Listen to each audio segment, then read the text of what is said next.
Hey guys, welcome back to the Trading Edge video, your weekend outlook. If you guys are brand new, this is a video I do each and every week showing you guys what's on my radar and giving you some trading ideas to pay attention to for the week ahead and the foreseeable future. My name is Akil Stokes. I am a Forex trader. I'm also a trading coach over at tier1trading.com. And if you're interested in learning how to trade and you want to be around like-minded individuals, so a great community of traders, check us out, www.tier1trading.com. We're going to start this week on the Euro yen, and most of our analysis is going to be on a time frame that's higher than what I usually look at, right? We're right around the Christmas holiday, so there's not going to be too much movement in the market. There's going to be potentially a little bit of that Santa Claus rally, which I'll talk to you guys about in the Trading Coach podcast coming out tomorrow. But aside from that, I wouldn't expect too much movement in the markets until we start the new year. So figured we'd take a bigger look and a bigger approach, since many of you guys won't be actively trading, but stuff you can pay attention to as we head into January. And we're going to start here with the Euro yen. Now, if you've been following the videos each and every weekend, you know that the Euro yen has been my absolute favorite pair to trade this year. You know, why, may you ask? Well, it's the pair that made me the most money. Euro yen was by far my most profitable pair this year, mainly because of the pure directional movement that we've had. You know, even before 2023, you can see we've been in a pretty solidified trend. But specifically, if you look at 2023 starting right here, we've done nothing but go up, aside from maybe the last couple months where we had that little consolidation phase, and there's still room to go higher. So looking back on the weekly, and again, this is going to be old news for you guys that follow on a regular basis, but I know we have new viewers each and every week here to the Trading Edge video. By the way, subscribe if you are new and you like what you see. There is still room to go higher here before we reach our highs from back in 2007, 2008.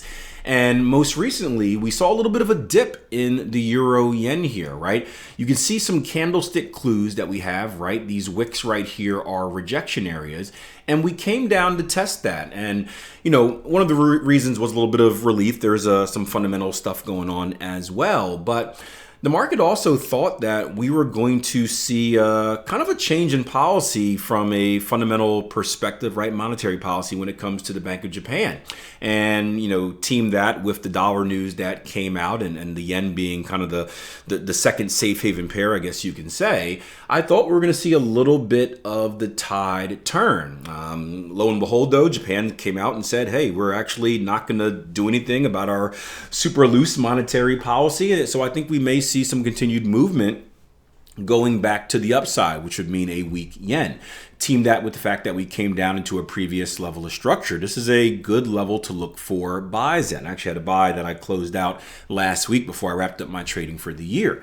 So you can see we're at a very nice location here on the weekly. And if we go down to the daily, we have what's called a 2618 trade. So first, we have a double bottom, right? A double bottom is when price action comes down to a specific level. We test it once, we kind of move off that level, we go down to test it again, and we hold for the second time. For you guys that are practicing double bottoms on the platform, I know there's been a few of you guys because we've been having these conversations. This is pretty much a textbook picture of one. So check out this one if you're kind of getting your eyes used to it. And what happened after this double bottom is that we came back up. We violated, let me just delete my lines right here so you can see it a little bit better.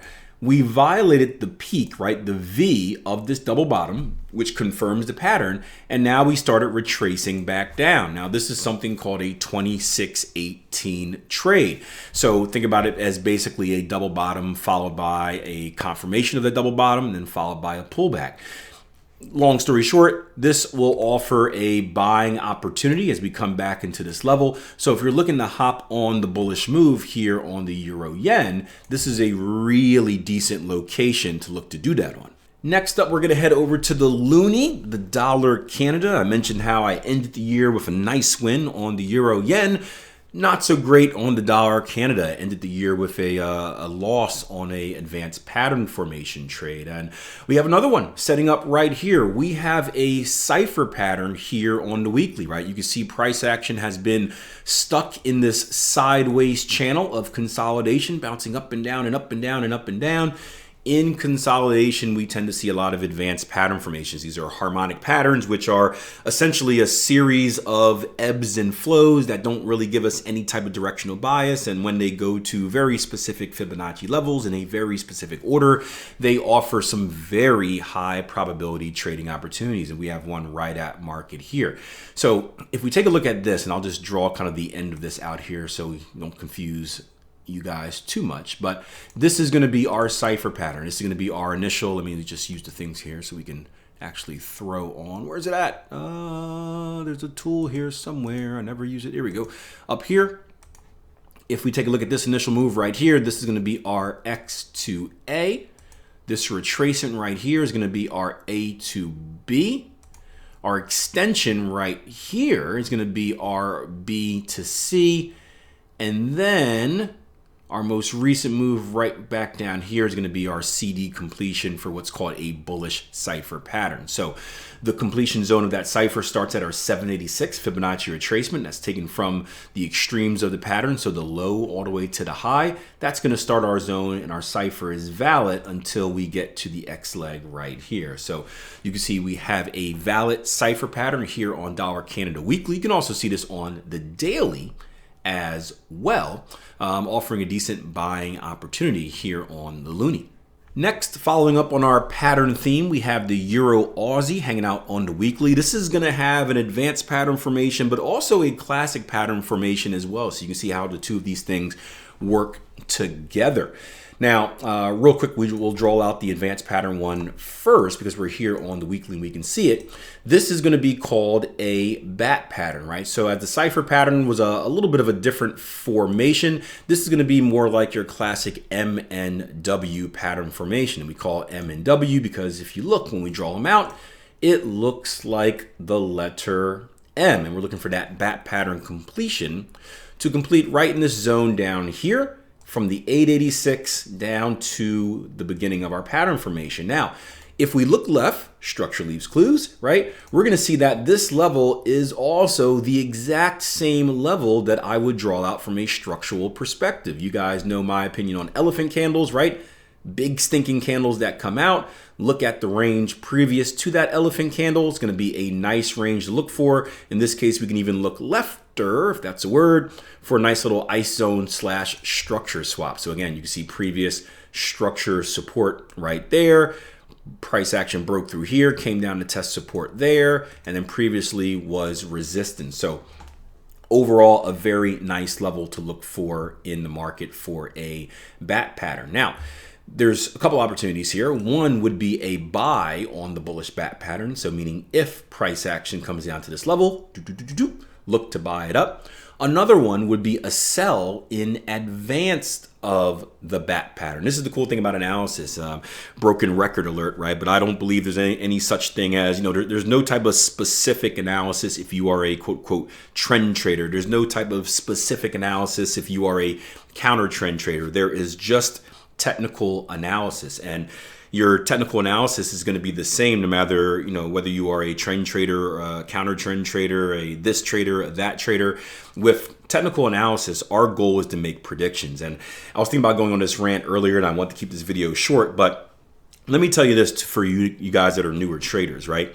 Most newer traders are worried about the wrong things, right? Most newer traders are worried about what's the entry, what's the signal, all that fun stuff, right? Which is great.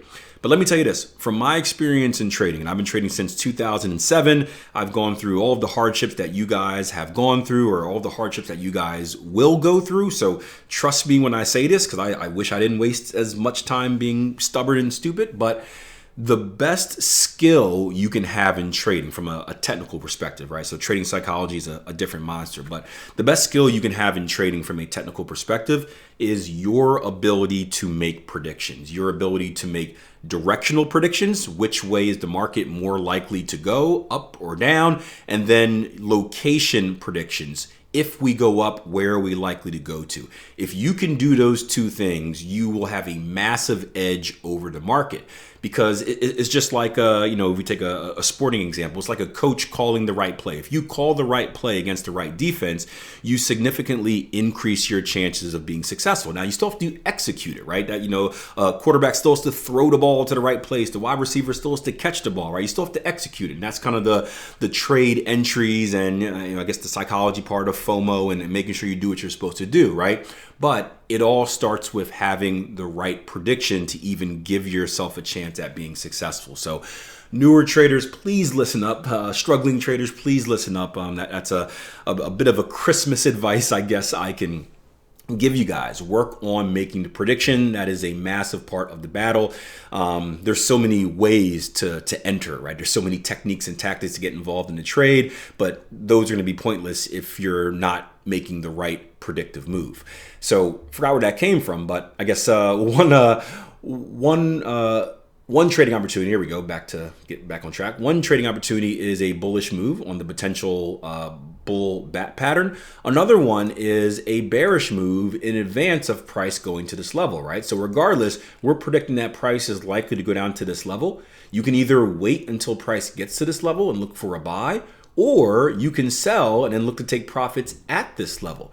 And this was something that we brought up in the live room a couple weeks ago. And one of the traders I was working with was, it's hard to see on this time frame. I think we're down in the 4 hour, but he was looking at this triangle pattern, looking for a bearish break. You can see we broke to the downside, not a very significant break, but we did break to the downside. And now, hey, there's room and opportunity from we're currently sitting at what, 161.80s all the way down to the 160 even handle. So if you can find a way to get a trade down to this way, whether it's a breakout or maybe another pullback and a move down, boom, that's a trading opportunity. Or if you're bullish, wait for price to get to this level, obviously give you a sign for a reversal if you're not an aggressive trader, and then look to trade it to the upside.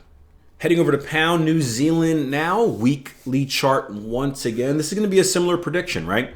We can see price action has rallied up into a previous zone of rejection. If I take my horizontal line right here, look left, boom, nice little previous rejection zone. We have tested it, we have failed to violate it, and now we're working our way back down to our consolidation. So we recently broke and closed below this previous level of structure right here. I have this old boring 4-step process that I repeat every single week, but it's very, very helpful when you're trading. IPDE, identify, predict, decide, execute. In fact, if you want to know more about that, go back and look at a recent YouTube video of mine called Eliminate Mixed Signals, and you'll see that it walks you through the IPDE process and tells you how that is such a useful process in not getting confused with what the markets is giving you. So if you're ever getting mixed signals like, should I be bearish? Should I be bullish? What am I seeing here? What am I seeing there?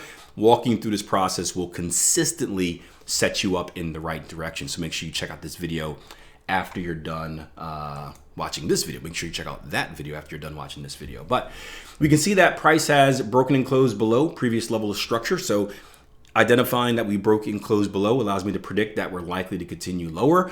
Where are we likely to continue lower? Well, my philosophy is that structure acts like a magnet. So once again, I want to look at the previous structure level. Something that helps is drawing out these ebbs and flows, right? For you guys that are on the platform, this is why we're such hard A's about drawing out ebbs and flows and marking up your charts, right? George yelled at you guys the other day, right? Mark up your charts, mark up your charts, mark up your charts.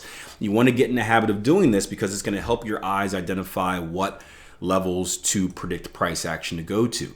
So we know that our kill zone is right here. That's the first step.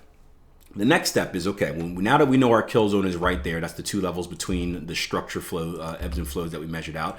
Now the question is, how do I know where in that level to predict? And this is where we can start kind of bringing in our other tools, right? I can see one thing right away. I'm going to steal this line.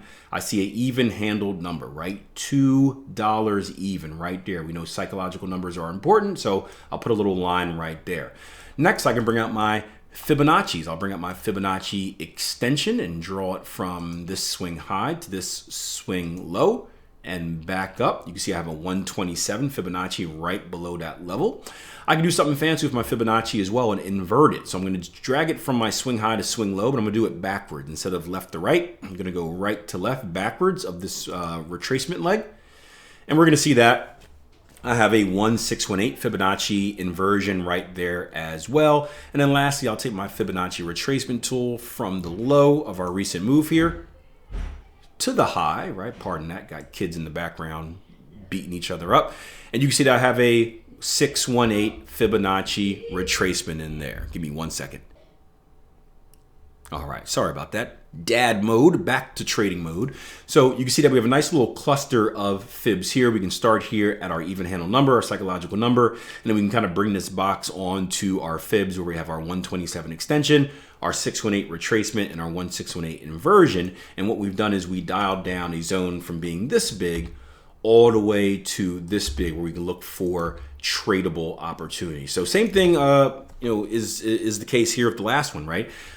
Counter trend traders, right? You can look for a buying opportunity if we get to this level. If you are a trend continuation trader, right, and you get an opportunity maybe on a lower time frame, you can look for a selling opportunity in anticipation of this level. So both are decent trading opportunities. So I hope you guys enjoyed the video. I want to give you a heads up. We got 3 new Trading Coach podcast episodes coming out this week. No holiday break for the podcast. We're going to have one called the Santa Rally. Should you trade? Should you stay away? Talking about this Santa Rally and is it a myth? Is it reality? Is it something that's tradable? Wait and find out. We're going to talk about maximum trading gains using anchored VWAP, right? If you guys listen to the Trading Coach podcast episode I did on continued education, you know I broke open a new book as my continued education project this winter. And I want to give you some first impressions of how that is going. And then we want to follow up with patience, perfection, expenses, and a sneaky trick to keep you out of trouble. So that's a big episode talking about a handful of topics. So make sure you tune in to Trading Coach Podcast, 3 new episodes each and every week, available wherever you get your podcast from. Do me a favor though, rate, review. We're often ranked as one of the top trading podcasts out there, but I want to be number 1 and I need your help to do it. So